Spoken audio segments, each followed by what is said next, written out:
Hi guys, it's Amanda. Today I am doing chapters 1 through 5 of Divergent by Veronica Roth. First, I wanted to say thank you guys for introducing me to this book because I had never heard of it. I know that's bad. I am going to read the summary on Goodreads to kind of explain what the book is about. Beatrice Tris Pryor has reached the fateful age of 16, the stage which teenagers in Veronica Roth's dystopian Chicago must select which of 5 factions to join for life. Each faction represents a virtue: candor, abnegation, dauntless, amity, and erudite. Now, I'm not sure if that's how you say it, but that's how I read it. To the surprise of herself and her selfless abnegation family, she chooses dauntless, the path of courage. Her choice exposes her to the demanding, violent initiation rites of this group, but it also threatens to expose a personal secret that could place her in mortal danger. Her was left out of the summary for some reason. Veronica Roth's young adult Divergent trilogy launches with a captivating adventure about love, loyalty, and playing out under most extreme circumstances. So I didn't even read the summary, honestly, going into this. I had no clue it was a dystopian until probably beginning of chapter 2. So going into the book, for me, it was very mysterious. In fact, this kind of reminds me of one of the reasons why I love to read, and I think with all of us book reviewers out there, we tend to read book reviews to really see if we want to read a book based upon other people's opinions, but this kind of refreshed the sense of reading something without knowing what it's about and having that adventure along the way. So far this has been really exciting for me. So pretty much Beatrice Pryor, at the beginning of the story, she turns 16, which is a very important day. She has to take her aptitude test, which is going to determine which faction does she belong to, or which one does the test think she belongs to. Now we learn that she is in the abnegation faction, which is the selfless. So of course she has to basically put others before her, and we learn that through chapters 1 and 5 between the dialogue that she has with not only her and her brother, but also her and her parents. We kind of see at the dinner table how the kids aren't really supposed to ask any questions, but Beatrice ends up doing it anyway. So we kind of see that she's a little bit different than the others in her faction, which is definitely interesting.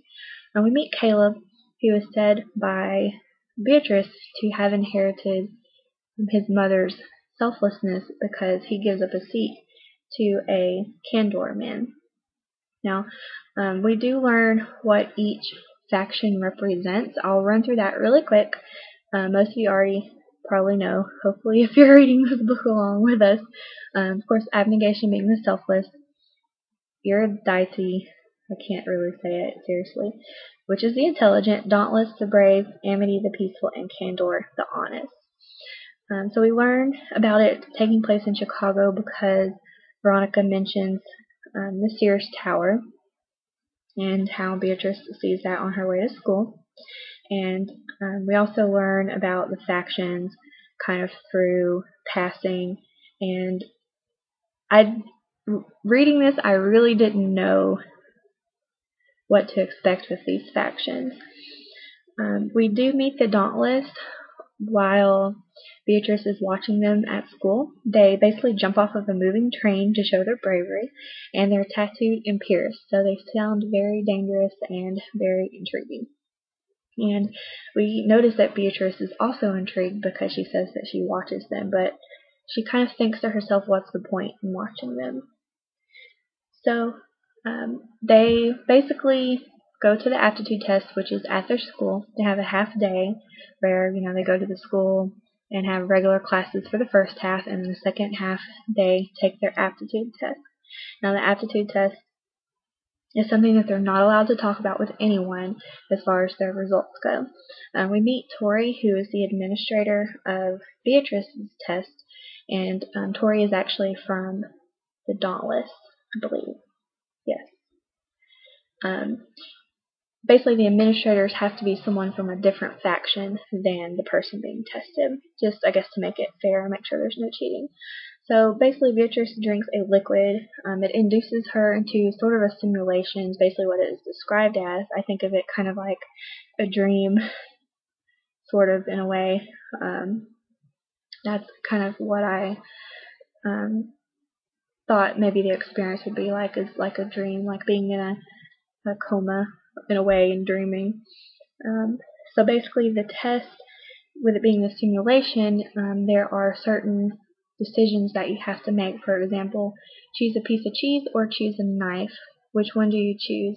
I'm not going to go through each thing that Beatrice chooses, but in the end, her decision leads to being inconclusive, which it perplexes Tori, and it's very kind of foreshadowing because Tori immediately kind of locks up and we see her grow pale, and I'm thinking, okay, what's wrong with Beatrice?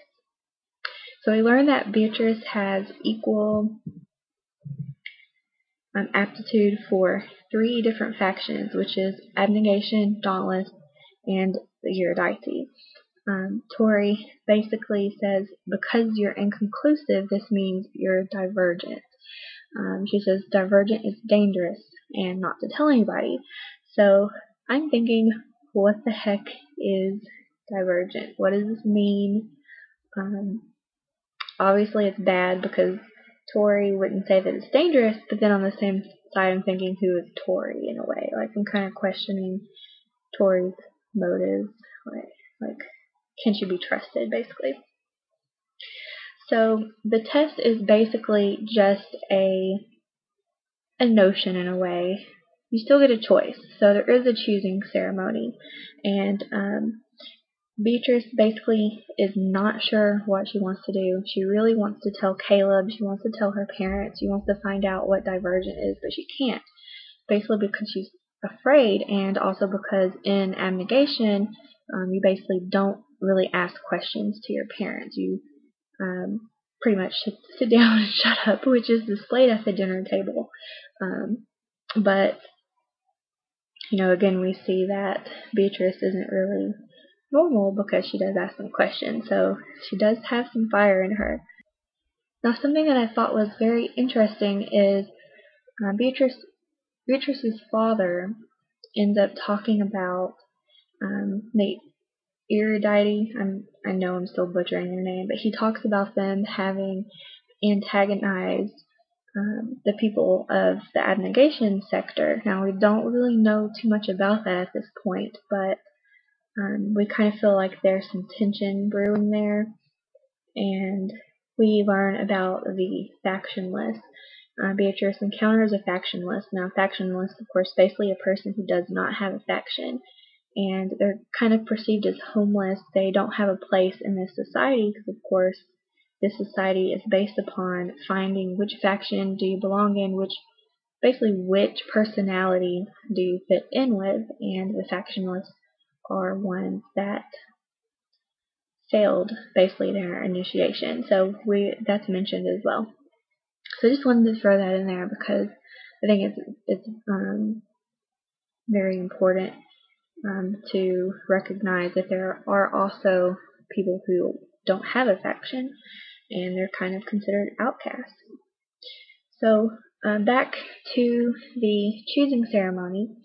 Beatrice, of course, she's unsure, so up until the point where it's actually her turn to make the choice, she's still unsure. And reading this part, I could just feel that tension. Have you ever been in a room, like in a crowd of people, and either wanted to say something or ask a question, or just anything where there's a large group of people and you're scared to death and you don't really know what to say or do? I pretty much put myself in her shoes because I particularly don't like I don't like talking in a large group of people, although my job in my personal life is talking to a lot of people.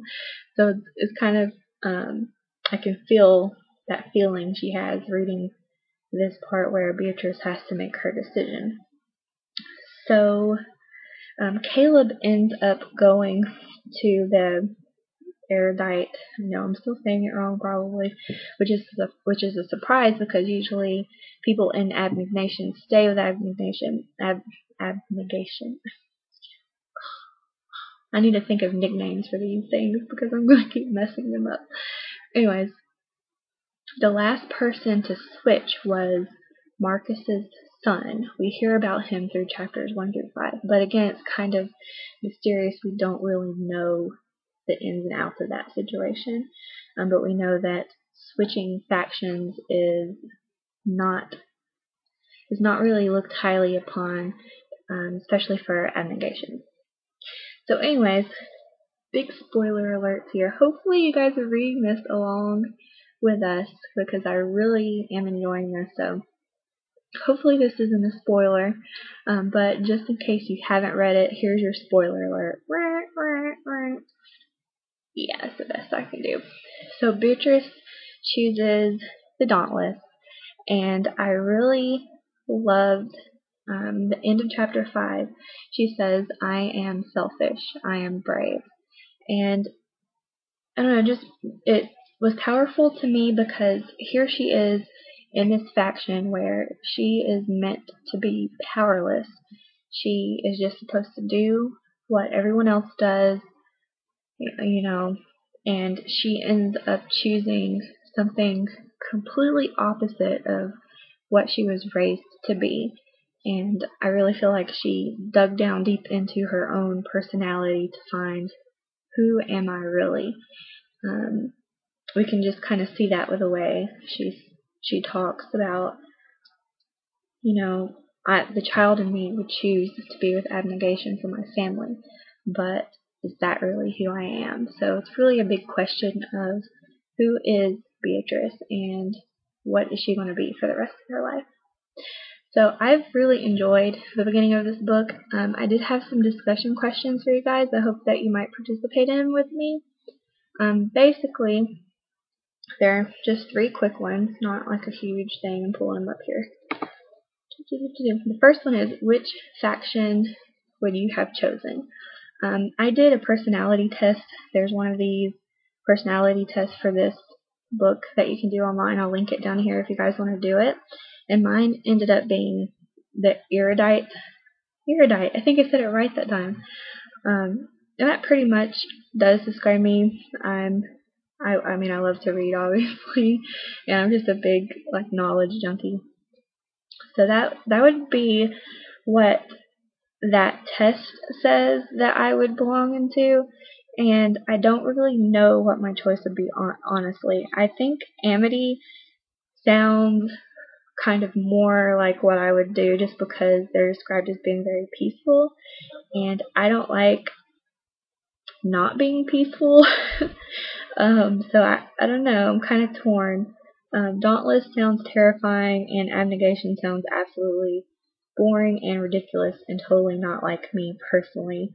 I mean, I like helping people, but I don't like sacrificing myself completely for other people, if that makes any sense. So what faction would you choose? And then, do you think she made the right decision?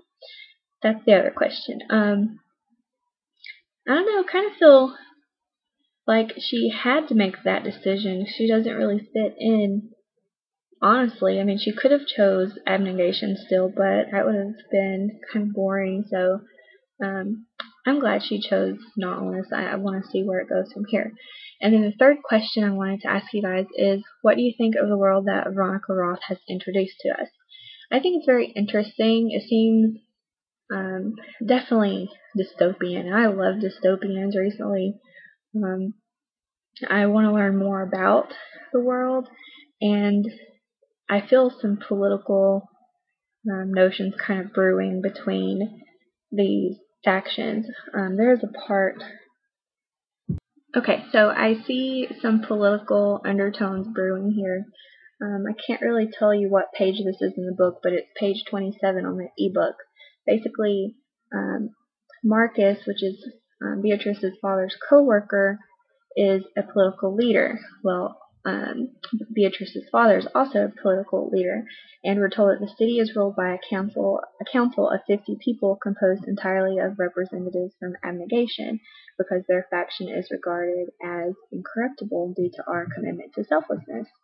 So we see this political undertone here brewing when Marcus has basically, he's particularly influential, is what he's described as. And there's a report from Janine Matthews, who is Erudite's sole representative based on her IQ score. And basically, Beatrice's father complains about Janine often, and he calls the erudite basically arrogant and self-righteous, and how Janine released a report attacking Marcus's character,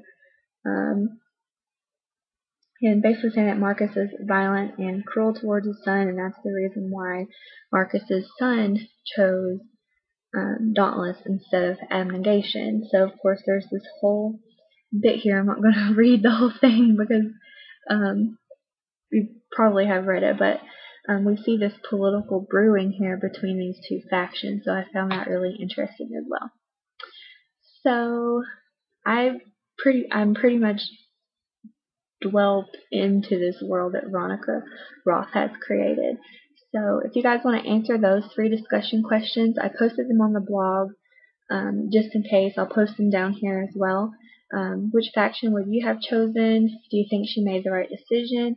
And what you think of the world that Veronica Roth has introduced to us. I'd love to hear what you guys think. Bye, guys.